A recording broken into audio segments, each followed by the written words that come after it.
If there is a bloodbath, there will be Muslims becoming radicals, not because of Islam, but because of what they will see, that there's no justice when it comes to Muslims. There were Rohingya Muslims, Myanmar, who are, God knows, almost 1 million people out, ethnic cleansing. What was the response of the world community? So what do you think will be the response of 1.3 billion Muslims?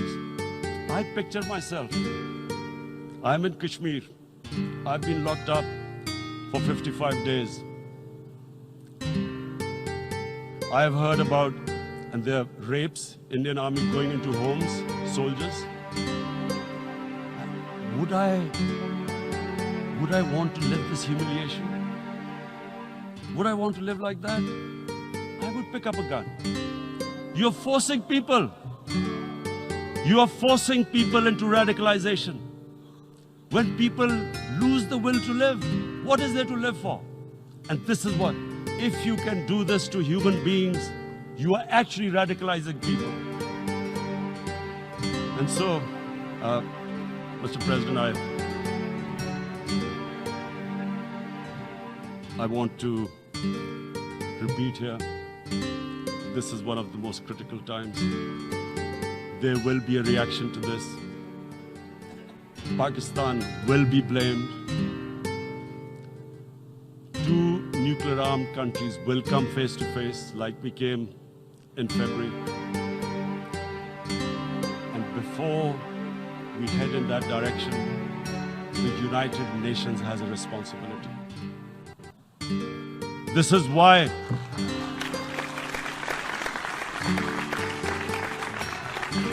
why the United Nations came into being in 1945.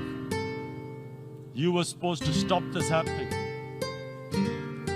I feel we are back to 1939, Munich. Czechoslovakia has been taken, annexed. What is the world community going to do?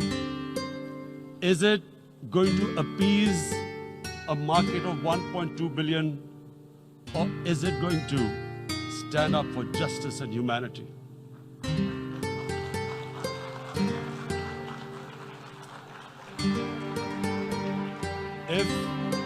If this goes wrong, you hope for the best, but be prepared for the worst.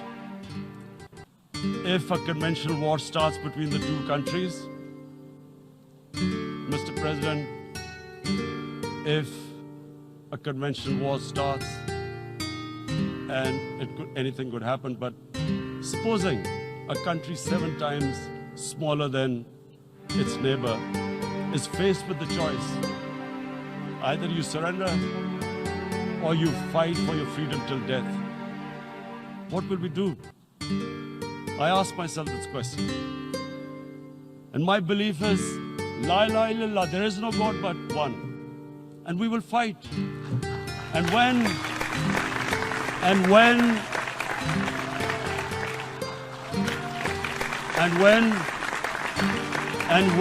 a nuclear-armed country fights to the end, it will have consequences far beyond the borders. It will have consequences for the world, which is why I repeat I'm here.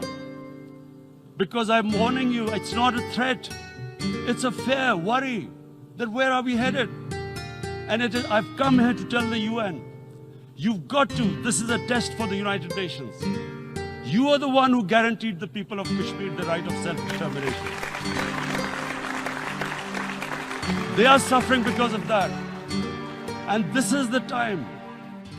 This is the time not to appease like in 1939 appeasement took place. This is the time to take action.